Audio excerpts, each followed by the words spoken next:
stop it here. I removed the name of the organization because I don't want to pick on the organization.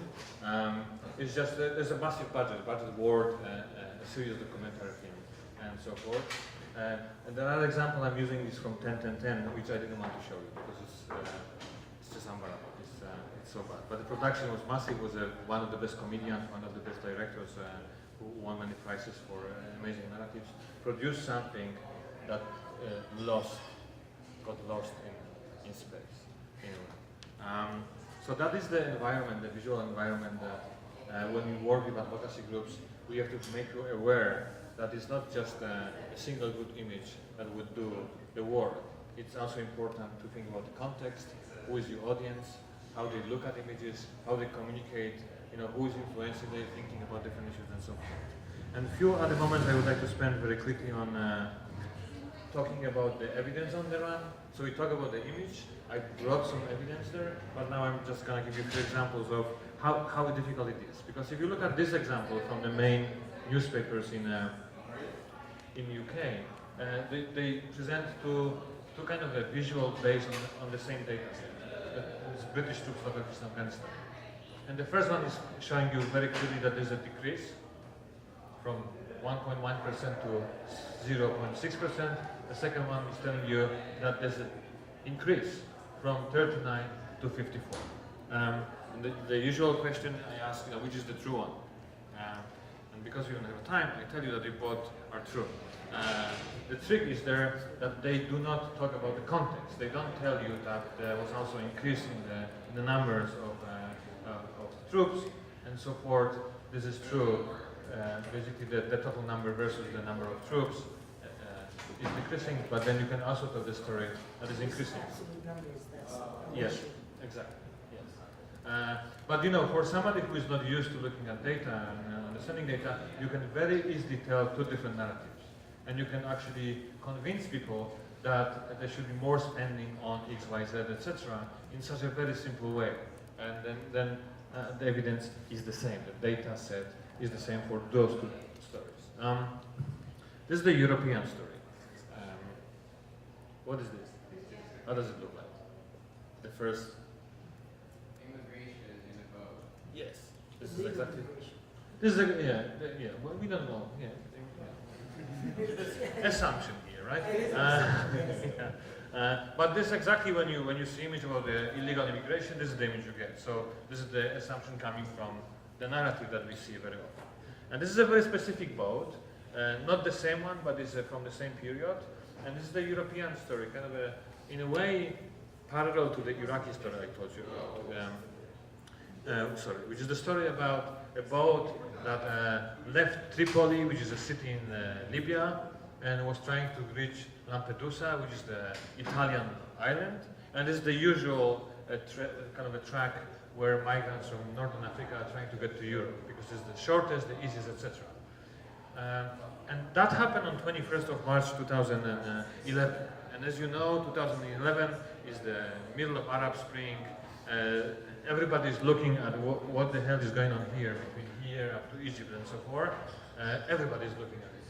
And these guys are trying to get to Lampedusa. Unfortunately, the boat is leaking. And after 18 hours, they run out of petrol. They have no more petrol. One of them has a satellite phone and makes the phone call to Vatican, which I had no idea, but there's a priest in Vatican that has a satellite phone, and if something happens to the boat, he notifies the Marines, the customs and Italian guards and so forth, so they can kind of rescue people, etc. At the same time, in this very period, the entire space was full of UN, European army tanks and not tanks, ships and airplanes and so forth, because there was the total embargo on anything coming in and out. So you have a very unusual situation where for these migrants going from Tripoli, as you see, usually their visibility is zero. There's nothing happening around. This specific day, and actually the days they were on the boat, they're being highly observed. So there's an airplane bringing the water, there are reports, etc., but nobody is helping. So I'm bringing this example because this is an example where there's a hell of a lot of evidence of different kinds. There are phone calls made, there's observation, there's photography, and nobody touches the boat until only 9 people out of 90 survive. The rest dies, basically. And I'm bringing it as a kind of a way of saying that there's a limit to evidence, because the eyes of Europeans were, and as the rest of the world, were on Arab Spring. Nobody was interested in a single boat, etc. And for me, that is a kind of significant moment to talk about it, because this boat is just an element of the big story. This is the actual story. I'm sorry because the designer is designing it in black and red, so you never can see anything. But it was 12 reporters across Europe who took effort and gathered all the data about migration that is trying to reach Europe. And they create this visualization called migrant files, where you can see in red where majority of migrants are dying, trying to access Europe. But you also see a lot of them dying on land, and it's because they die also in detention centers in different circumstances. So this is the context of the narrative of the small boat, where 22,000 migrants in a single decade lost their lives trying to enter Europe. And there's another project that's looking at it, which is called the Fortress Europe, looking at how much we talk about democracy, how much we look at outside at Arab Spring and so forth, but we have another problem that is totally invisible, etc.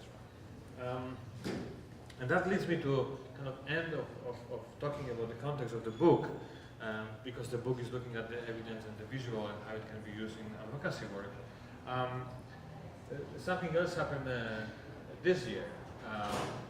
You probably heard of what's going on in Ukraine and so forth, and the President Yakunovich, while leaving the country, his villa, he dumped a lot of documents in the lake to just erase the traces of his misdoings and buying exotic animals and other things related to corruption. What they done was quite funny, actually. Many of the documents were in a plastic foil, how you call it, this kind of plastic envelope, so they didn't actually go down. And some of them go down because they're heavy and so forth, but the number of reporters came, they dived in, and they got the old documents, and they turned them into a kind of a massive database, and when they scanned them and made them available and searchable and so forth, where you can see all the misdoings, etc. So they were able to create a database of evidence, a kind of a WikiLeaks in a way, but done differently, if you like. And I want to show you kind of a consequence of our thinking about the role of visual and why we've done the book, who we work with, to show you 2 short pieces of films that we've done under the title Exposing the Invisible. Are you okay to watch the films, or you feel I should shut up and we should do the drinking and talking? You want to see? Yeah? That's very short. I'm going to show you just 2 minutes of the first film, which is called Our Currency is Information, which is looking at, just to give you the context, a work of Romanian and Bosnian reporters who are using a method of following the money to tackle organized crime. They believe that if there's organized crime, there's money involved. They don't do it for nothing. So if there are money involved, they will have bank accounts, they would have companies registered somewhere, and so forth. And if they do, that is trackable. So, should work.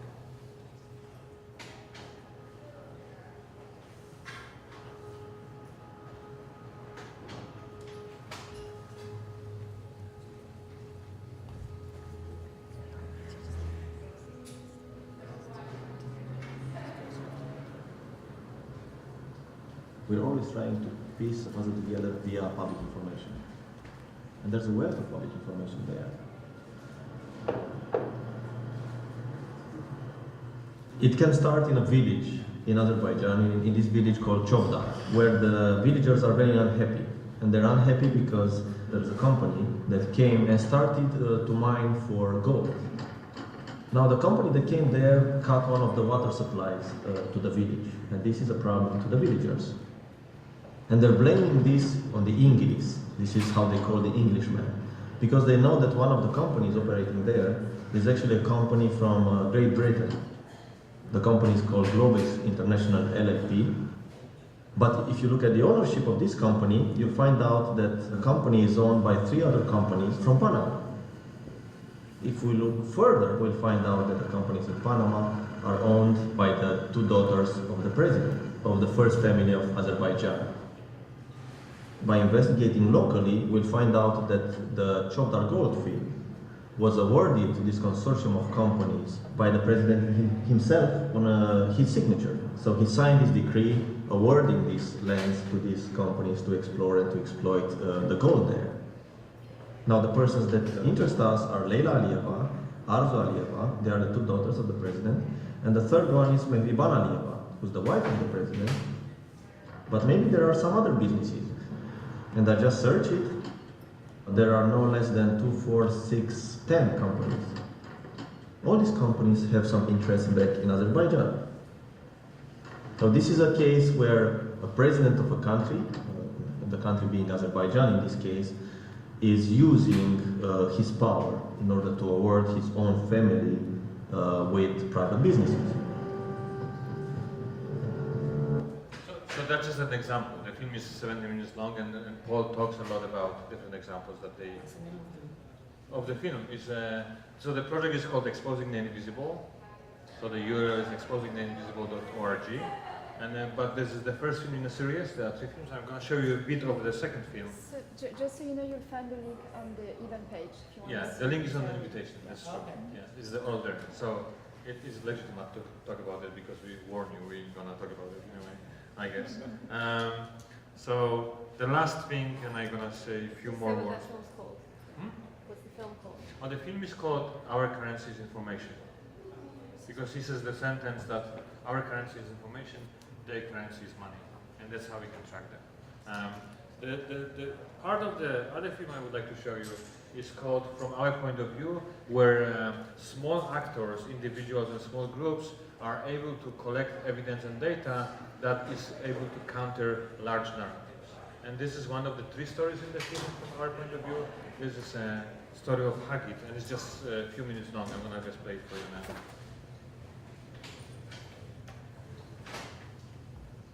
I just opened the newspaper one day and read this big article about house demolitions in Jerusalem, and it kind of shocked me to realize that my life is so safe and normal in so many ways, and couldn't even imagine a situation in which my house would be demolished, and that this is happening to people living in 5 minutes drive from my house.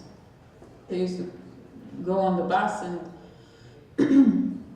and the bus used to go through Ramallah, and I'll never remember the terrifying feeling I had when I looked at the streets around me, thinking about the possibility of finding myself there alone. And I think that was, that fear and anxiety was something I wanted to confront.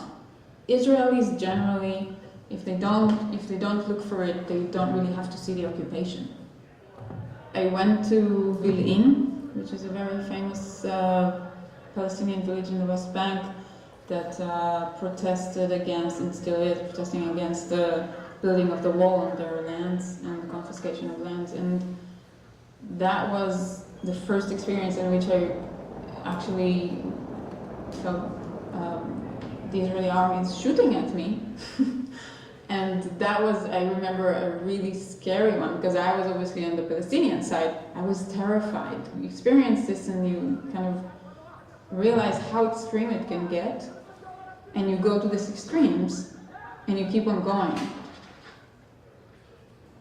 People I know and people I care of, I saw them got beaten, and that made me furious, and that violent situation made me violent. I mean, I found myself in a situation in which I saw my best friend being bitten by a border police soldier, and I just came and started beating him up. And I mean, I wasn't afraid at all, but it was something that afterwards I didn't want to be in this kind of situation. I didn't want to feel this violence inside of me. So I think that was another phase in which I stopped going to to demonstrations, and I started looking for new ways to do my own activism or engagement. I realized that what I really need to do is to examine my own society and examine the perpetrators to see how it works, how it happens, how they enforce the planning law, and how the mechanisms work in terms of house demolitions. First, I interviewed this retired inspector that used to enforce more than 800 house demolitions in Jerusalem, and that was like a total shock in the beginning. And he told me one thing that got me forward was that the inspectors heavily use photography, and that was a really interesting point for me. And then I approached the municipality in a different way. I told them, I want to look at the photographs you're doing, and they gave me access. I was looking at the files, and then I started discovering the photographs inside of them, copied them one by one as fast as I can, because I didn't know when someone is going to say something and kick me out of there. And it became my personal archive, and I started examining the photographs and learning about their practices. I kind of did a work of de-archiving the story that they are telling, and I told a different story. The fact that in all the photographs you could see women and children in the house, and the fact that they come in the mornings, the men are not there, and they have the liberty to just enter without any warrants. You could see lots of intimate photographs of bedrooms, and you know it's a traditional society of religious women, while all these inspectors are men, and they film themselves with the papers in their hands in order to prove that this was there, and they were there next to it. They have files that started in the 90s, and they're still following them and monitoring these families. It gives them a lot of power. They sit in their offices and they kind of construct this whole story about this area for themselves. And one of the things that I learned through this process is the fact that house demolition is just the tip of the iceberg. The real thing is the mechanism behind this surveillance and enforcement of the planning law, making these people weaker and weaker. And the fact that they're paying so much money to the authorities is erasing any possibility of, planning their future, giving their children, education. So that is really a control mechanism, politically, socially, economically. Between 2000 and 2010, the municipality income from fines was more than 200 million shekels, while the budget for demolitions was 18 million. It's a lot of money, but then on the other side you could see the Jerusalem municipality is encouraging people like me to buy a house, to build a house and buy a house in Jerusalem, and they would pay me money to do that. 100,000 shekels. You give one extra privileges while you're stripped the other one from any rights. The fact that the municipality is squeezing the life out of these people in East Jerusalem is not photographed and is not documented. It's very hard to document it. And this was the important discovery for me. So we have this whole critical thinking about photography and the way we use photographs and how we can manipulate perception by using photographs, how we build our own identities using photographs, how we can assert all kinds of claims and bring evidence and bring counter-evidence using photographs and using even the same photographs and interpreting them differently. And we do that very well, but it seems like this critical thinking is ending at a certain elevation. It's the hovering state above us while we are here in the bottom. It's something that is very well established. And then I got to know public laboratory and learn about the methods they developed to do do-it-yourself aerial photography. They used balloons and they used kites and they created these amazing visual, and it brought together photography and mapping in such a beautiful way. The first time I did it, it was obvious to me why it was both political and personally exciting. Succeeding to create these photographs from the sky and then sitting there and stitch them together in such a way that would create an objective image. So I wasn't thinking about whether it's legal or not legal. The first time where I thought about it is when I was about to put in risk other people. And I realized that very late, actually, but early enough to talk to the people that I was working with and tell them that I'm not willing to take this risk. And they were saying that, let's do it. And it was a lot of fun. I mean, the minute we took out the kite, and the kite is so big and red, and some other kids from the neighborhood just joined to the kids that we were working with, and there was hardly any wind, and that was the highest aerial photography that I did anywhere till today, because they were just getting crazy about it. Just let it go, let it go, let it go, and you know, knowing that they control this relations between themselves, the wind and the string. It's just amazing to see it. When you are able to use this technology and take your photographs while you are on the ground and see things from above, you turn this, you change the meaning of this power. The fact that Google is showing only low-resolution images of Israel is something that I realized by learning this process of creating this high-resolution aerial photography. With these technologies, this view can become a social practice that allows people to organize and work towards shared concern. I think this is the most important change that these kind of practices are bringing. So I just wanted to show you this and wrap up here. I have a lot of other slides which I may just skip through actually very quickly. Where is it? Here. Because the work we do is slightly different than you usually experience, I believe, which is the work that is related to global events. You probably know this image. And so forth, when we are fascinated by the role of new media, social media, and you name give the name to the revolution, whatever you want it to name by the corporate and so forth. But it also creates the other aspect that after it passes the same data that's been put there by people trying to organize, mobilize its use against them. We do a lot of work with security and privacy, with digital traces and this kind of things. We produce other books and so forth, and this is the kind of the context we work with as well. So we look at the digital shadow that we leave behind and so forth. We're happy to talk about it. I'm not going to show you more because I think it's also a very dense presentation, if you like. And this is the end. This is some links, and the links are there. The books are here, and Steph and I are here ready to answer any questions you have. Thank you very much.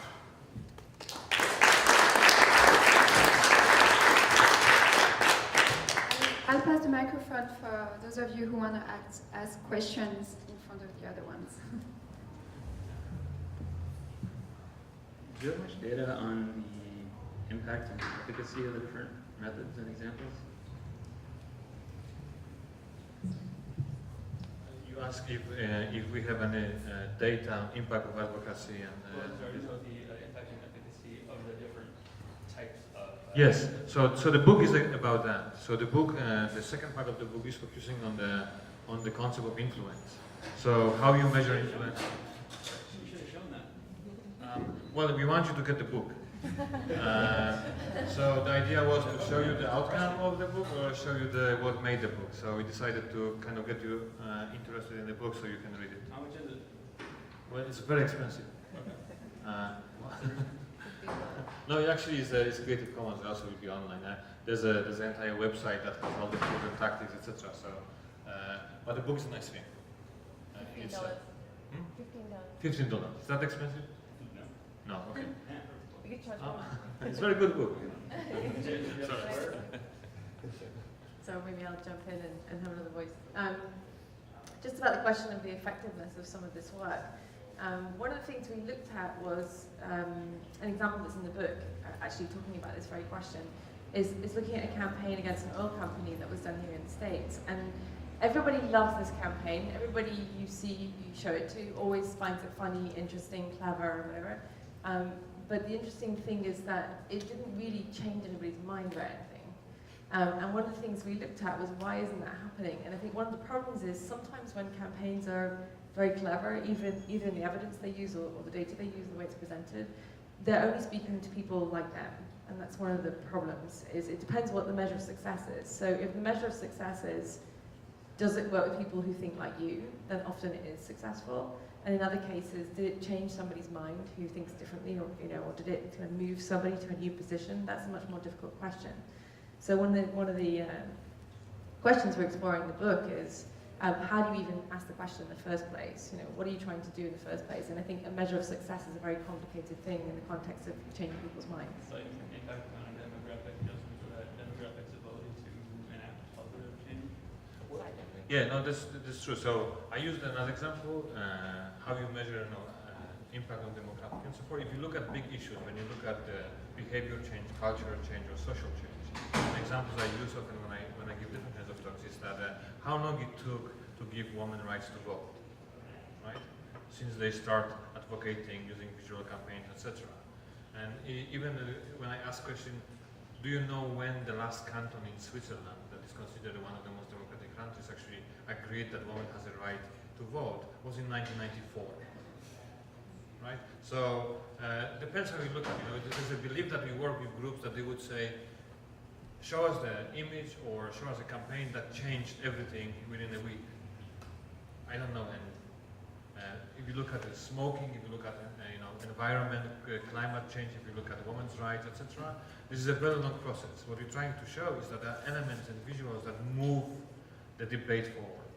Maybe like convince one rich individual organization and then make a live stream of it. That sometimes works. Yes, that is possible. But it's like the campaign that Steph was talking about is basically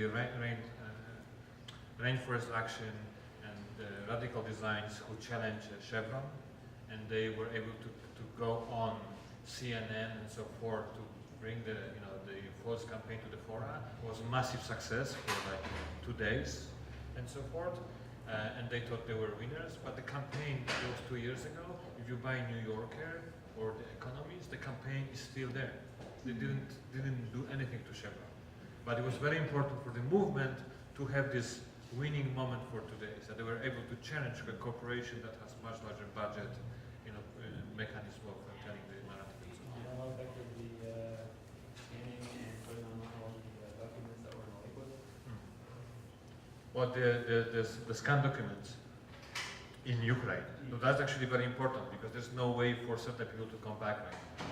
If they were able to destroy that, they could have bring another story later on, but because of that evidence, and they idiotically collected all the documentation of themselves, and that's not possible. Did they end up prosecuting? No, he's in Russia, so they can't prosecute him. It's a war now in Ukraine. Okay, so did it end up changing public opinion on the issue? Massive. That had the biggest impact. So he had to flee the country. So in that terms, an example like this. Let's move on. I give you the mic. My name is Malcolm McCure. This is my first Hive meeting or in meetup. I just have a general question to the audience. To the speakers. One thing that I've been thinking about is in terms of using data, not just on the web, but taking data from an idea to action. And I think one idea that comes to mind is the Live Strong campaign. It's like the reverse method, right? Like it started off as something that everyone can recognize in their own everyday life, dealing with cancer. Right. And then from that, it starts to morph into all these different media campaigns and infographic campaigns. So I want to know is, do you guys ever think about trying to take an image or trying to take big data like oil companies or like trying to talk about greenhouse gases or anything like that, and try to give it more of a, give it to the people in the sense that this is your turn to play advocate, like try to empower them by putting the ordinary person inside of the image themselves. You know what I'm saying? Yeah.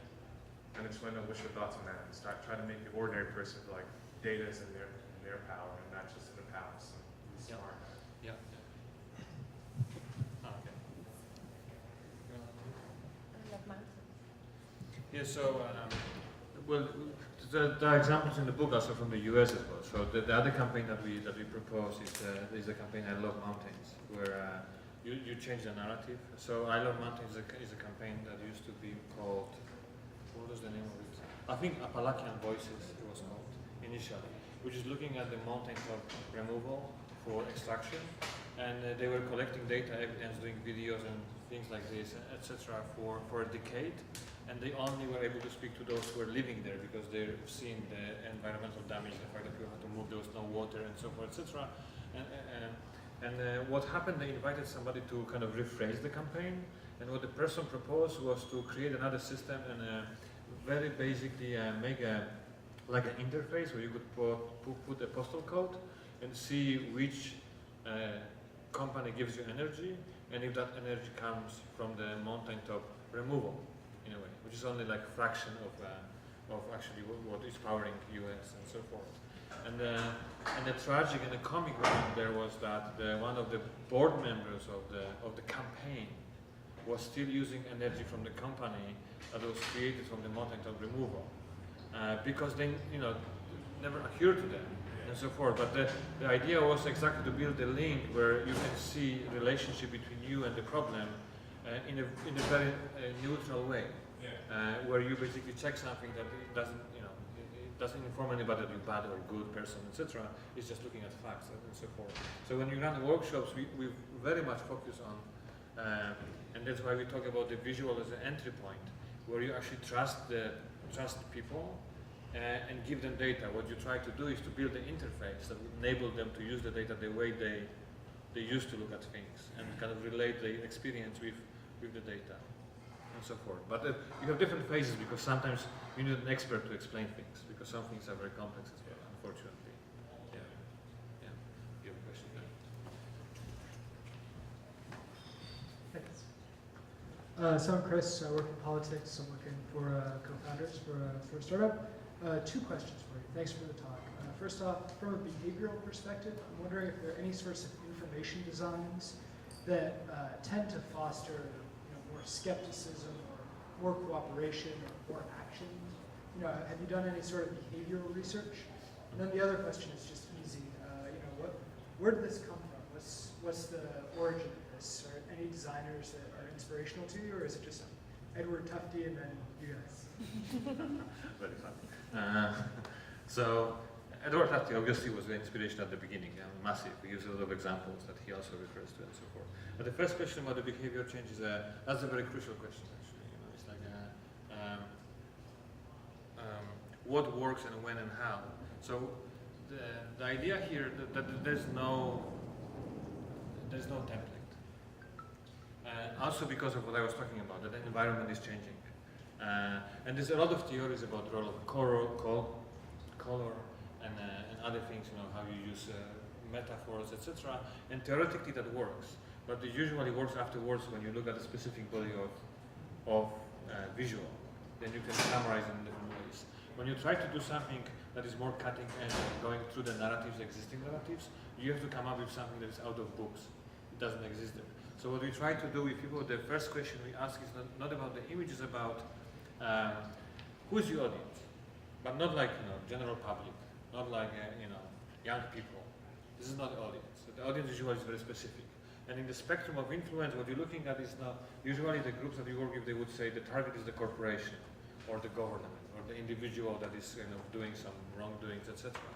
But when we actually examine the situation, is that they would never ever have a chance to speak to that person, corporation, individual.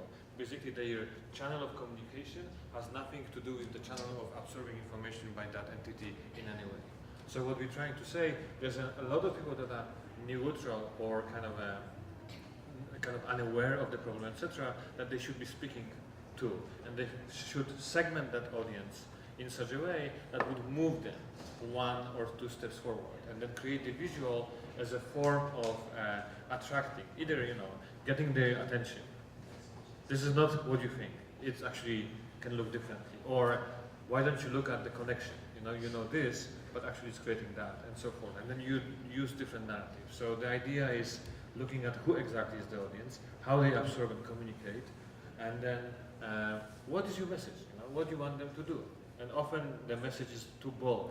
It's like you wouldn't do it yourself. It's like when you look at recycling, when you look at other things, and so forth, we do it and we don't do it. In a way, depends how we feel about it, and so forth. So but we assume that if we tell somebody to do something, they will do it. It never happens actually, and so forth. So it's like, what are the ways of moving slowly, kind of believing that you are part of a broader spectrum of actors who are trying to convince people about something, and where you are there. So sorry for the kind of a complicated answer to your question, because it's a very good question, and we often meet people who would like to give them a single tool. Which visualization tool would visualize the data I have that would move the people, right? Or this kind of things. And the other question, the inspiration, we mostly inspired by people who are seeing things sideways, and